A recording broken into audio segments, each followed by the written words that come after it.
Good evening. This is a Dolores County Broadcasting Network, and I have nothing, thankfully, to report from the Jets camp. But I do have some news for someone who supports this program.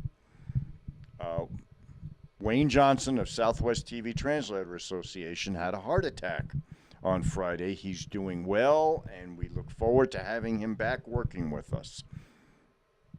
So he survived it. He spent some days in Farmington, and he looks like he's on the mend. There was no heart damage.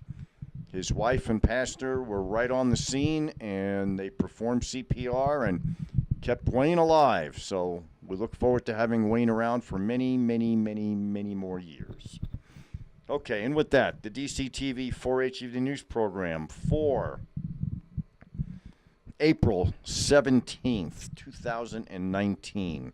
Our camera person is Austin the Lion Green.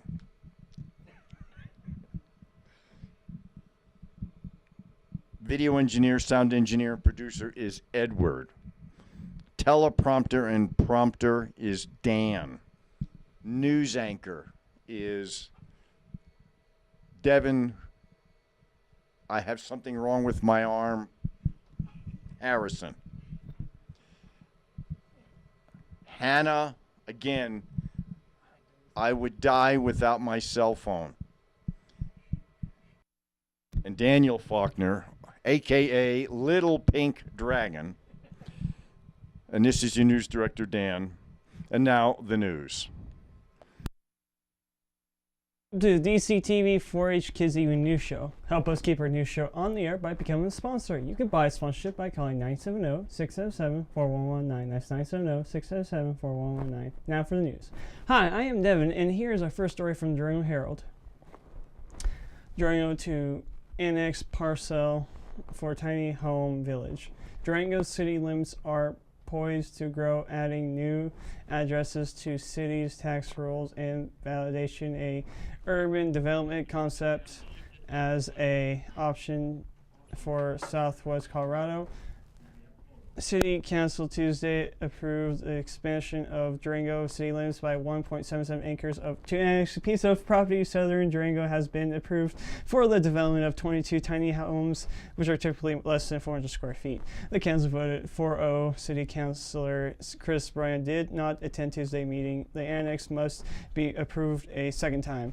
The project is called Escalante Village, and all that is left after the second approval by the council is administrative procedures before the project is built, said Kevin Holt, assistant city manager. The modern tiny home movement started somewhere around in the 1980s, gained traction in the 1990s, and was further propelled by the Great Recession and the housing crisis that accompanied it, according to the Curbed, a media organization that in part covers trends in America's cities. The additional of the 1.777 acres between Escalante Middle School and Walmart to city property won't burn resources much. Hall said the property already surrounded by the city and by most of the infrastructure the community will need is already built. He said the annex will require the Durango Police Department to patrol the area, but Durango Fire Protection District already covers the area. This is hardly the first time Durango has expanded its borders to bring new development into the city. Hall said adding property to the city is a double-edged sword. He said more city property means more taxpayers and revenue, but it also requires the city to expand its services and install infrastructure, which can get expensive, he said.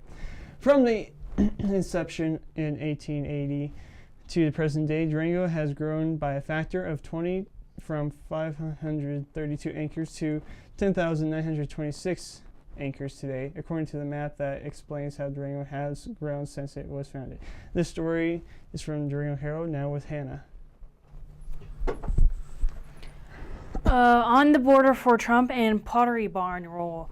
President Trump is right. There is a crisis on the southern border. The existence of the crisis is as obvious as its cause. Trump, he didn't single-handedly create this mess, but he definitely made it worse. He pursued not a policy but an instinct, following emotion rather than immiseration, empiricism. Now, an immigrant policy of thrown toughness and fear has backfired in tangible ways. Customers and Border Protection reported last week that 492 migrants were apprehended or turned away along the southern border in March, the largest number in 12 years, and more than quadruple the 23,557 in Trump's first full month as president. The Obama administration never did this poorly. Fully 60% of these apprehended are families or unaccompanied children, mostly from Central America, part of the more than 370% increase in families trying to enter the country over the past 6 months. The underlying source of migration violence in Central America wasn't Trump's doing, but he compounded the trouble. The bellicose talk of wall building and zero tolerance gave migrants an incentive to hurry to the U.S. The 2018 campaign hysteria about caravans and countries' limited ability to stop them served as an advertisement for asylum for would-be Americans. The attempt... Migrants. Oh. The attempt to crack down on asylum or including holding applicants in Mexico encouraged more migrants to attempt illegal crossings. The profusion of enforcement crackdowns strained and distracted personnel. The government shutdown and unstable management showed the government's response to the migration surge. The president's recent decision to end anti-violence and anti-poverty assistance to 3 Central American countries will worsen the root cause of migration. How much of the current mess would have happened without Trump is unknowable. But by his own standard, he deserves all the blame because he took all the credit for a decline in border crossings in 2017. We already cut illegal immigration at the southern border by 61%. He said in early 2017, you know, the border is down 78% under past administrations. The border didn't go down, it went up, he boasted that summer. Now it's more than 500% from 2017 low point. The immigration experience, I fear, will become the pattern for Trump's other policy adventures and economic and national security policy. He has cast aside long-standing policies and precedents embraced by both parties, dismissing enterprise under the belief that he alone can fix things that his gut tells me more sometimes than anybody else's brain. The consequence might not be felt until Trump is cut out of office. For immigration, though, the effects are rapid.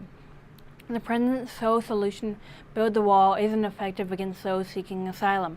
Asylum seekers typically come through legal ports of entry, or at least they did until the fear of being held in appalling conditions in Mexico spurred many to attempt illegal crossings. Last week, the federal judge blocked the Trump policy of holding asylum seekers in Mexico, and Trump's press secretary responded by describing the judge as a liberal activist. Trump is thrashing about for a solution, an emergency declaration that makes funds from the military go for a border wall, a threat to shut down the border entirely, and an attempt to blame President Obama.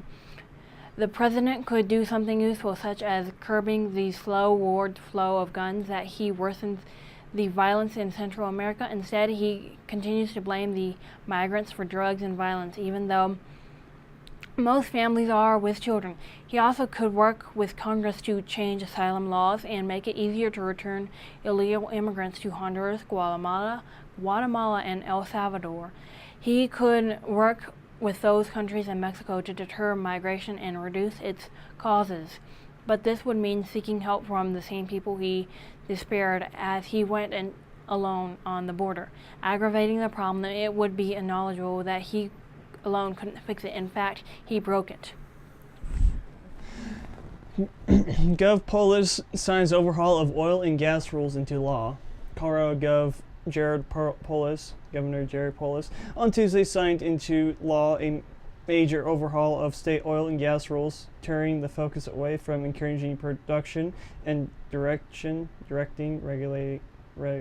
regulators to make public safety and the environment their top priority. The law also gives local governments significant new authority to restrict the location of wells, which could limit or prohibit drilling in some areas near homes and schools. Today, with the signing of this bill, it is our hope that the oil and gas wars that have enveloped our state are over, and the winner is all of us, said Polis, a Democrat. The state has struggled for years to balance the interests of the booming industry against growing concerns of people who live nearby drilling rigs, well, and tanks. Colorado ranks 5th nationally in the crude oil production and 6th in the natural gas.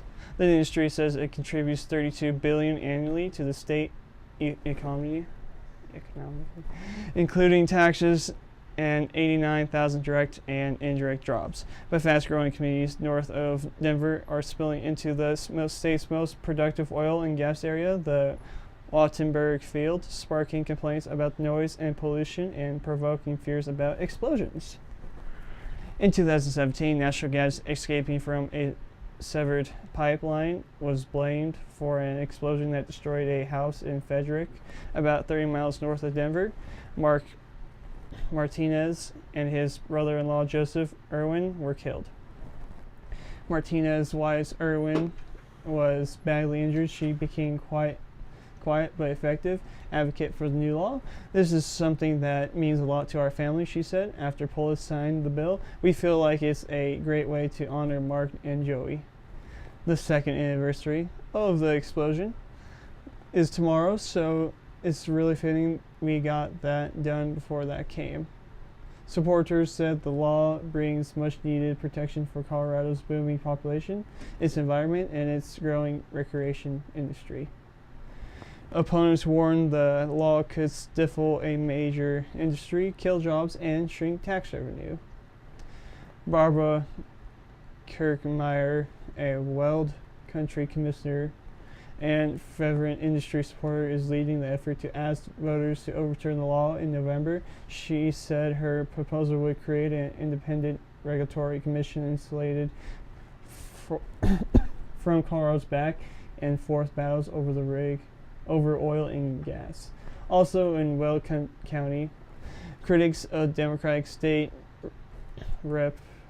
Rochelle Galando, who voted for the law, started a drive to oust her.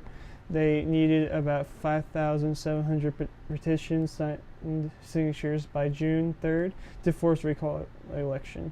Colorado voters rejected previous attempts to impose tighter restrictions on the industry, including a proposal on last November's ballot that would have increased the minimum distance between new wells and homes from 500 feet to 2,500 feet. The industry spent heavily on advertising to defeat the measure. The new law does not change the setback, but does allow local government to use regulations to limit where wells can be drilled. That could make it much harder to drill on the western and southern edges of the Wattenberg Field near Boulder and the Denver suburbs. The industry-friendly Weld County is not expected to impose tougher rules. Industry analysis said the law will increase the cost of drilling for oil and gas in Colorado, which could drive some companies to states with fewer restrictions. Now the stories from Jerome with Hannah. Obesity rates rise in La Plata and Montezuma counties. Too much fat and sugar may be catching up with residents in La Plata and Montezuma counties, causing obesity rates to rise slowly but steadily, a report from County Health Rankings found. About 17% of adults in La Plata County are obese, up to 13% in up from 13% in 2015. In Montezuma County, 24% of adults are obese, an increase from 17% in 2005. The report, funded by the Robert Wood Johnson Foundation, found across Colorado about 20% of adults are obese. Adults with body mass index of greater than 30 are classified as obese and a greater risk for many health conditions such as heart disease, stroke, mental illness, according to the Centers for Disease and Control Prevention. Obesity is on the rise in part because many people are cost-conscious, convenient eaters, and foods high in fat and sugar are cheap and widely available, said Rachel Lands, executive director of the Good Food Collective. The collective works to encourage the production and consumption of the healthful foods regionally. Cooking takes a lot of time and a lot of skill and a lot of knowledge, she said. Low-income residents can also struggle with their diets because food banks often carry primarily processed foods, she said. The Good Food Collective, the Garden Project of the Southwest, and other nonprofits are working to address this problem in the region by ensuring families in need have more options. In 2018, the Garden Project provided 950 pounds of free produce to families through a market at the Roberta Shirley Head Start Center, said Lexi Stenton Lee, executive director of the Garden Project, in an email to the Durango Herald. A market in Mana, Durango Soup Kitchen distributed 760 pounds of free produce last year, she said. The Good Food Collective plans to provide more fresh produce to food pantries in Montezuma County. This year's a partnership with private donor and a young farmer. The farmer plans to supply pantries with produce from 3 Acre Farm to Row G near Memphis, she said. The collective is also interested in expanding storage for produce, which could allow for food pantries to use locally grown vegetables year-round, she said. For example, existing root cells could potentially provide low-cost storage, she said.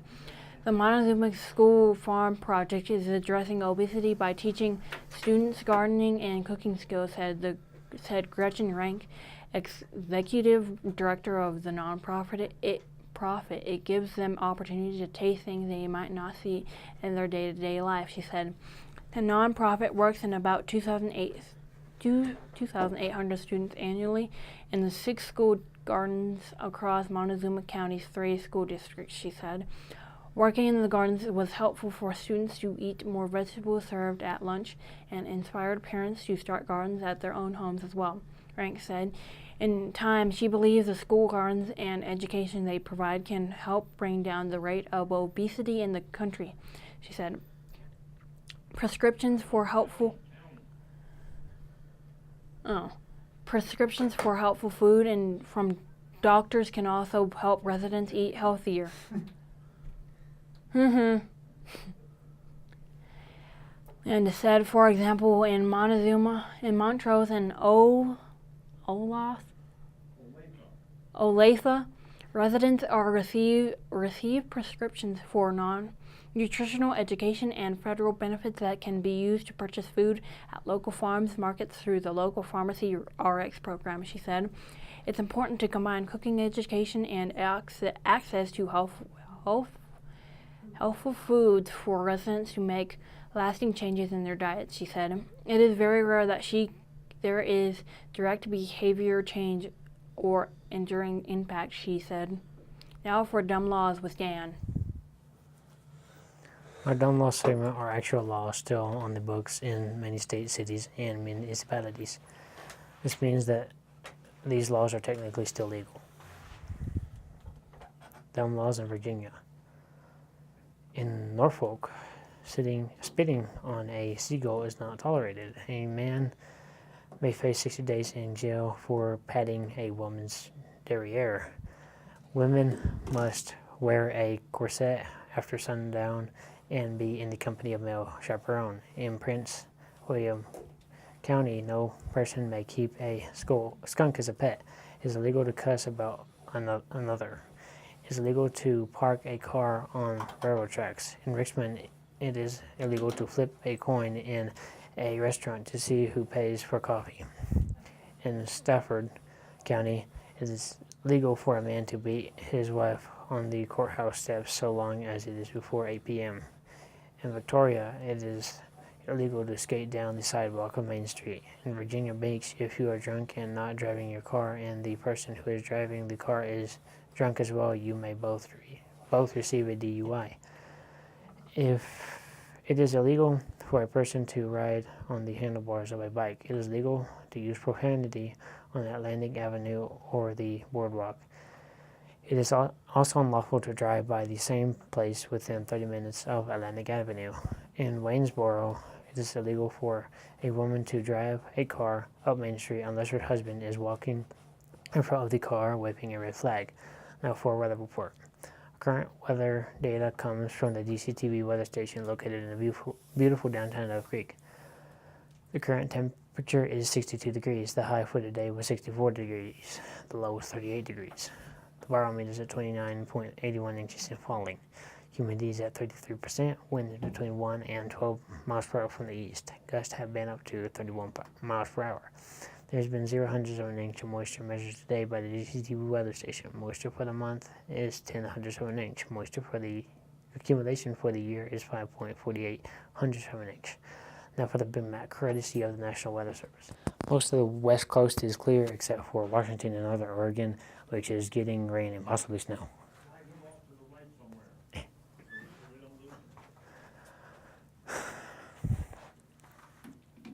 Rain and snow in Idaho to Wyoming and in the Four Corners area. Most of the center of the country has rain and thunderstorms. Green areas point at them. There is a severe thunderstorm stretching from Texas to Wisconsin, with possible flooding from Texas to Arkansas and from Minnesota to Wisconsin. I don't really know what I read. Most of the East Coast is clear except for the panhandle of Florida, who has rain, and Pennsylvania to Vermont, there is rain. So, and then all the way up, yeah. Here's a exclusive DCTV 5-day forecast. Thursday, sunny, high 63, low 38. Friday, mostly sunny, high 69, low 43. Saturday, mostly cloudy, high 70, low 43. Sunday, partly sunny, high 65, low 39. Monday, partly sunny, high 62, low 38. Now for the SNOTEL report, which is the amount of snowpack in the mountains across the state. We hope it will be helpful to our farmers and skiers.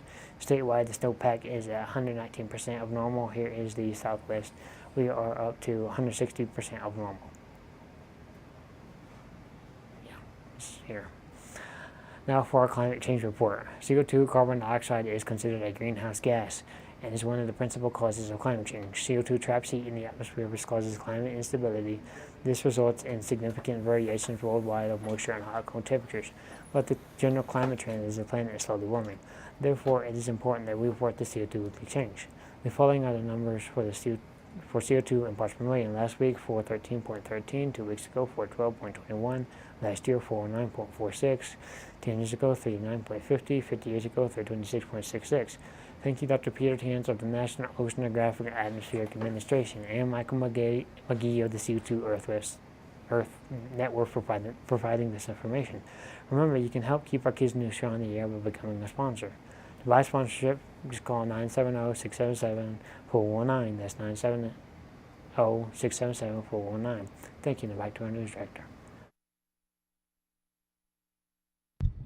And that is the end of today's DCTV 4-H Evening News Program, with one anchor buried in her phone and the other anchor just kind of waving. So, with that, good night and thank you for watching.